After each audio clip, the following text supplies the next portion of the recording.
On a bitterly cold New Year's Eve, the world was wrapped in a blanket of white snow. A tiny little girl, no older than a whisper, wandered alone through the empty streets. She had no hat to shield her from the biting wind, no shoes on her small, frozen feet. She had lost them both earlier in the day. One was crushed under the heavy wheels of a carriage, and the other, a mischievous boy, had snatched away, promising to use it as a cradle for his future children. Now her little feet were red and blue, numb from the relentless cold. Tucked into her worn-out apron were boxes of matches, her only hope for a few coins, but the day had been unkind. No one, not a single soul, had bought even one. All day long, she watched as people hurried past, their faces bright with holiday cheer, their arms full of gifts and food. But in their festive rush, no one spared a glance for the shivering child, whose stomach ached with hunger and whose body trembled in the snow. She found a small, sheltered corner between two tall houses, a slight reprieve from the howling wind. She huddled down, curling her small body into a ball, trying to preserve what little warmth she had left.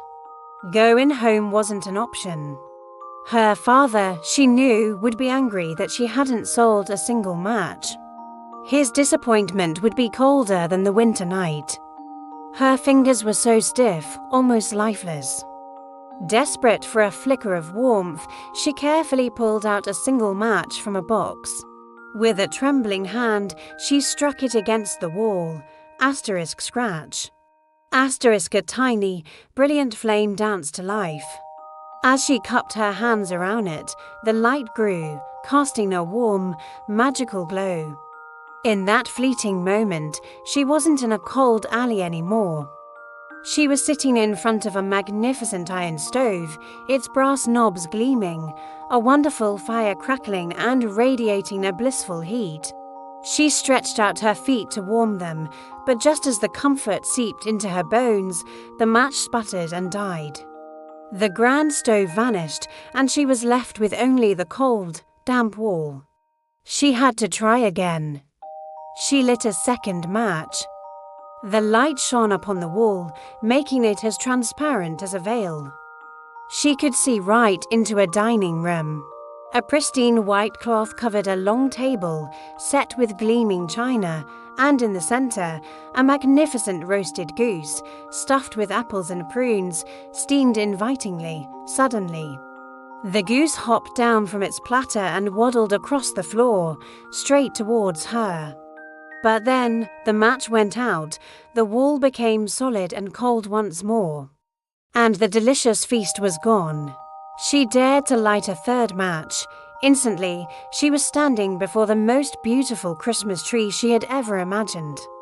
It was even larger and more splendidly decorated than the one she had glimpsed through the rich merchant's window.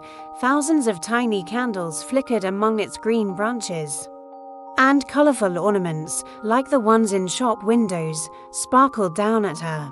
Her heart filled with a joy she hadn't felt in so long.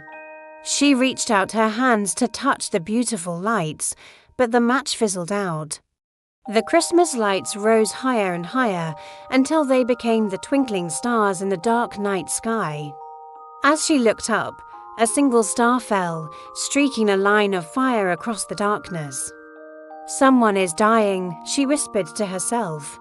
Her dear old grandmother, the only person who had ever shown her true love and kindness, had told her that when a star falls, a soul is on its way to God. Her grandmother was gone now.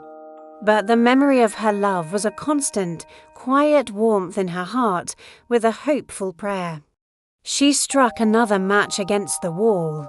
In the bright, clear light stood her grandmother, looking so gentle, so radiant and full of love. "Grandmother!" The little girl cried out. "Oh, take me with you. I know you will disappear when the match goes out, just like the warm stove, the lovely goose, and the beautiful Christmas tree." Frantic, not wanting to lose her for a second time, she quickly lit the entire bundle of matches. They blazed with a light so brilliant, brighter than the midday sun. In this magnificent glow, her grandmother had never looked so tall or so beautiful. She smiled, opened her arms, and gently took the little girl. Together they flew upwards into the glory and the joy high above the earth. They soared to a place where there was no cold, no hunger, and no fear. They were with God. The next morning, as the first rays of the new year's sun peeked over the rooftops, people found the little girl. She was leaning against the wall, her cheeks rosy, and a gentle, peaceful smile on her lips. She was frozen, dead on the last night of the old year. In her stiff little hands, she clutched the burnt-out matches. She tried to warm herself, someone said. But no one knew the beautiful thing she had seen. No one could imagine the splendor in which she and her grandmother had entered the new year, leaving all earthly sorrow behind for a world of eternal peace and love.